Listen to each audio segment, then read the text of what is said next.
Bueno, entonces los números irracionales, estos números resulta ser que nunca se pueden poner como expansión decimal finita y periódica.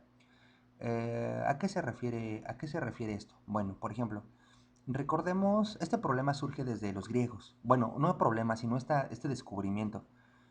Recordemos el teorema de Pitágoras y tomemos un triángulo rectángulo con base 1 y altura 1. Entonces el teorema de Pitágoras dice que la hipotenusa al cuadrado es igual a un cateto al cuadrado más el otro cateto al cuadrado. Es decir, c cuadrado es igual a 2. Por lo tanto, c es igual a la raíz de 2. Es decir, este número que Pitágoras se dio cuenta que... Este teorema que Pitágoras demostró con su sistema, tomó un sistema axiomático y a partir de ese sistema axiomático Pitágoras demostró que esta relación se valía. Entonces, este número raíz de 2 pues fue un número curioso porque si recordamos el problema de qué es la raíz cuadrada de un número es encontrar un segundo número de tal manera que cuando lo multipliquemos por sí mismo nos dé el resultado. Es decir, la raíz de 4 es 2 y es menos 2, porque 2 por 2 es 4 y menos 2 por menos 2 es 4. Entonces, este número que se simboliza de esta manera, hasta ese momento los números que se conocían eran hasta los racionales.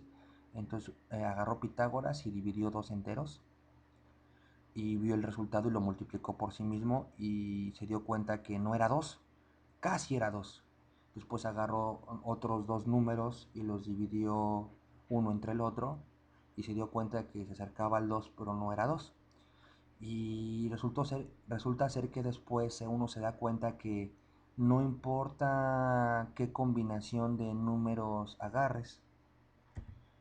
Déjenme poner la calculadora aquí para ser un poquito más explícito de qué es lo que, qué es a lo que nos referimos. Híjole, aquí, déjenme ver.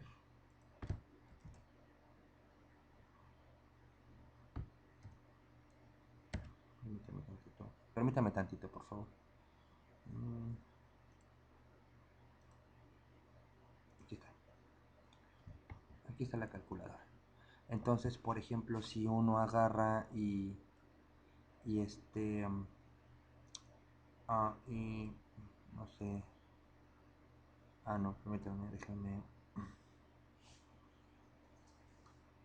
ok, déjenme poner aquí 4.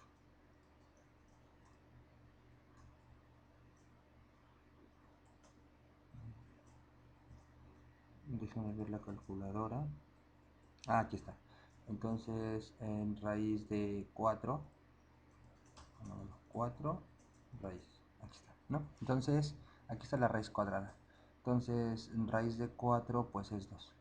Entonces, por ejemplo, si ponemos al número 2 y le sacamos su raíz cuadrada, nos da 1.41421356, etc. ¿A qué nos referimos? Nos referimos a que esta expansión de lo que es el número raíz de 2 es la expansión decimal, pero no hay ninguna secuencia de repetición. O sea, es decir, si yo agarro el 1 entero entre el otro entero 3, eso es un número racional. Eso es 0.3333333, etc. Esto tiene una expansión decimal infinita porque si hago el algoritmo de la división esto puede seguir, pero es periódica, es decir, basta con que me tome el primer 3 y diga se repite. Entonces esto es un número racional. Pero si yo tomo la raíz de 2 y pongo a hacer el algoritmo de la raíz cuadrada, esta secuencia no tiene ninguna repetición y sigue. Solamente que las computadoras y todos los dispositivos tecnológicos no tienen memoria infinita para almacenar los infinitos términos que tiene. Entonces, si siguiéramos con el algoritmo de la raíz cuadrada, esta secuencia seguiría. Entonces uno dice, entonces es cuando se dan cuenta que existen otros tipos de números que no habían tenido considerados. ¿Cuál es la característica de estos números?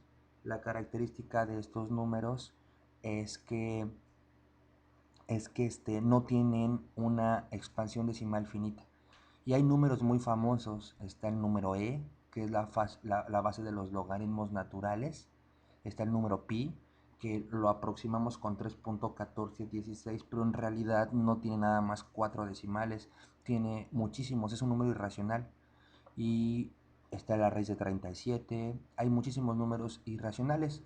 Un ejemplo para construir números irracionales que se ha demostrado es que tómate un número primo y sácale raíz cuadrada.